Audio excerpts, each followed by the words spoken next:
Hello, friends, family. It's been a while since I've kind of updated everyone. I'm sure a lot of you noticed I kind of fallen off social media. But on this channel, I'm going to be sharing some adventures I've been up to. So, first things to note, before I started actually really looking at what I was taking photos and videos of, I did not really quite pay attention to my camera settings. So bear with me. First couple videos are going to be not the best quality. And then I also realized later on my camera settings default back to that not right setting, and I found that out in Yellowstone. It's a little further along on my adventures. I found that out a little late. So things will get better over time with the videos. And also, that being said, I'm bringing back some old skills of mine that I learned in middle school with video editing. So, of course, I'll improve over time. At least I hope. So, for those who don't know me, I'm Kathleen McCormick. I just turned 39 years old back in September. I started this new adventure in 2025. Prior to me traveling, I used to be a 911 operator dispatcher for 14 years. For those outside the United States, 911 is emergency services. So that gets you police, law enforcement, fire, paramedics, and mental health services. We're the first stop in the connector to getting the right services to the people in need. I am very proud of that work. I know I made a difference and I saved lives. Or part of the puzzle that equated to lives being saved. It's definitely a team effort. It's not one person, but 911 operators are the first stop. Although I love my job, it was a very triggering environment for a lot of different health issues, including mine, which was endometriosis. It got to the point where my condition kind of triggered secondary conditions. So not only was it endometriosis, but the endometriosis then caused pelvic floor muscle spasms, which then caused my nerves to be crushed in short terms. So it's there's a lot of other medical definitions applied to the conditions, but that's essentially what it was. And it got to the point where I couldn't sit or stand longer than 10 minutes without triggering an unmanageable pain episode. So the timeline of this, I wasn't doing great before my surgery in 2021 of April. And we all know COVID kind of delayed all non-emergency procedures, and endometriosis management, because it was my fourth surgery, is not considered emergency, even though it can't. Endometriosis growth can get to the point where you do need emergency surgeries. Thankfully, I haven't had that, so very thankful. So that was in April. I didn't really quite bounce back from that. I was, after my recovery time from my surgery, I made it back to work, and then I was just going for a couple weeks at a time, and then I would be out for a week or a couple days, and it went on for that for, I think I noticed a difference in July, and it definitely continued until November. And I remember going home from work in an ambulance because they didn't feel safe letting me go all the way home. And of course, the ER couldn't do anything for my pain. And then my doctor did a procedure in February, and it sort of worked, but as soon as I started getting back to work, I was back to the making it for a week or two, missing more to work, until the point in May 10th of 2022 was my official last working day. And after that, we tried one more time to that same procedure that we did in February and July, and I felt worse. So from then, and then that September, my doctor was like, okay, we're out of treatment options. We've done everything we can do to treat for endometriosis. Now it's just managing symptoms as best we can, and unfortunately, it can help with the triggering the unmanageable pain episodes I would get if I stood or sit too long. And so my doctor's like, you just gotta pray and wait for the best. Heard that for a whole year. So, needless to say, my mindset, my emotions got pretty dark. And so it got to the point that in September of 2023, or not September, that summer, 2023, I got to the point where it's like, since nothing's changed and this is my new normal, how am I going to be happy with life? And so I got into mindset work and meditation. A lot of it was just sitting with unprocessed trauma because I had the time to do it. You know, it's funny how things happened. And then that following October 2023, I woke up one day and I was like, what the heck? I don't need my medicines. Like, is this real? And shortly after that, things started to improve. And it's just insane, this journey that it's taken me on. So that took me about a little over a year to the point where to build my body strength back, to figure out the balance of getting that strength back and not triggering episodes. There was a lot of times where I accidentally pushed it a little too much and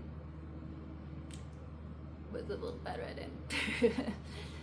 And so it was a lot, because it got to the point where my muscles atrophied so much that taking a shower was a workout. And my showers are like 7 minutes long, so that's insane. So needless to say, like, it felt like Twilight Zone. And even talking about it, like, was that real? Was that just a bad nightmare? So it just started off, first was cleaning my house, because there was points where like dishes just sat for like a week or two because I couldn't physically take care of them. So needless to say, there's never any dusting or organization done. It was the bare minimum to survive. So it was a lot of organization. I can speak. Organization, cleaning, deep cleaning. Thankfully, I had my friends Sarah and Annette helping me with my yard work, so I didn't get fined by the city during my time of not being able to do anything. And then I started doing like 10 minutes a day of pulling weeds, because yes, we do get weeds in Arizona. And that was kind of like my exercise for that day at the beginning. And that year of 2023 got kind of close where the city, I got a notice from the city. It was taking a little long to take care of everything. But you know, I did make it, just barely. And then, so it was like November 2023 is when, you know, I could have, right? November 2024. Whew, got a whole year of recovery there. So November of 2024, it got to the point where I could stand and sit for a full 8 hours. Like, it's insane that like sitting for 8 hours was difficult before then. So although I could technically work in November of 2024, it's pretty obvious at that point that going back to 911 dispatch, or just public safety in general, that being in a constant fight or flight mode, because you got to be able to react in a split second, was gonna put me back into the health issues that I just got over. I had a lot of decisions to make in a short amount of time, and essentially what it came down to is like, it's time to live. For 12 of those 14 years that I was an active employee, I was working overtime, an outrageous amount of overtime, because there is a shortage in public safety employees across the nation. The ratio for our employees to citizens is extremely small, and they're essential personnel, so it's mandatory staffing. And so when I wasn't dealing with my health issues, I was living at work. I'd wake up most of the day time, work 16 hours, and then go to bed, repeat the process.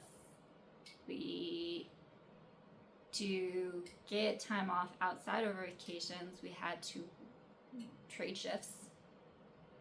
So it's like, you would work your day off for someone, and then they would work their day off for you. And you could do that within, it kept changing, but we had it so it made it within a certain amount of time brackets for that to be paid back. And it was a lot of time I banked my overtime, so when I was missing work because of my health issues, I was still getting paid, because you only got a certain amount of hours each month accrual.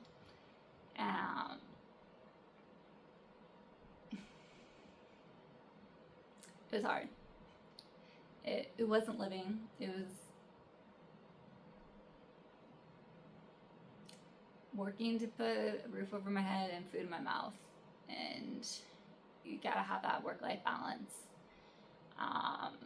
So I was like, okay, well, I am living off the proceeds of my house now, and I am seeing the country and visiting all these things that have been on my bucket list since I was a teenager. And like, you know, Yellowstone was since a kid, because you know, Yogi Bear was like a huge cartoon that was a big influence of like, hey, putting national parks on my radar.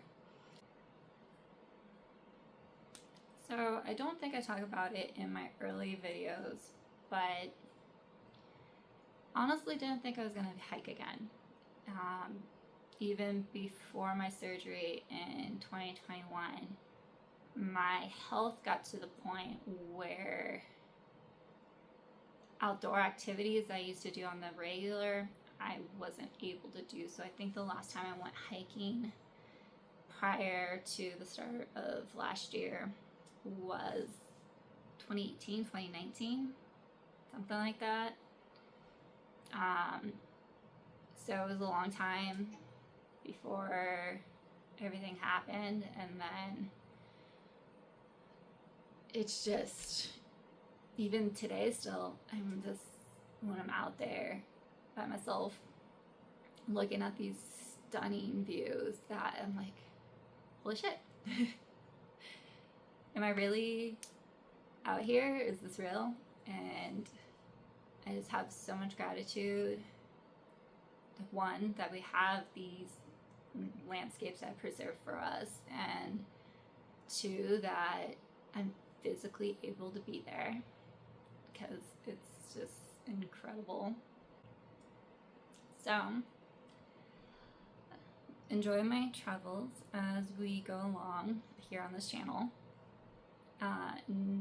Enjoy the fact that, you know, I'm not miserable, that I'm happy, I'm healthy, thank God. Like, so incredibly blessed that I've had this shift in my health, and that I've kept improving. I'll talk about it probably in later videos, but this past year I also started learning Antohai shamanism, and I honestly can't remember a time before high school that I've physically felt this fantastic. So it's now January at the time of recording this of 2026, and the last time I used my medications, any of my medications, was the end of September. Like, that's nuts. And since I got diagnosed in 2020, let's see, it was 25 years old when I got officially diagnosed. I was struggling since I was 23, so that was 2008, I want to say. So since 2008, I've been using some sort of medication to help manage my pain. And I haven't had any of it for the last couple months.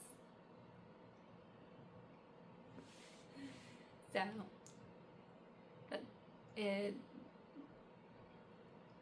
what shamanism and mind-body connection can really affect your life is just magical. So, stay tuned. These videos, I got a lot to edit and get up here, but they'll be coming, so keep a lookout.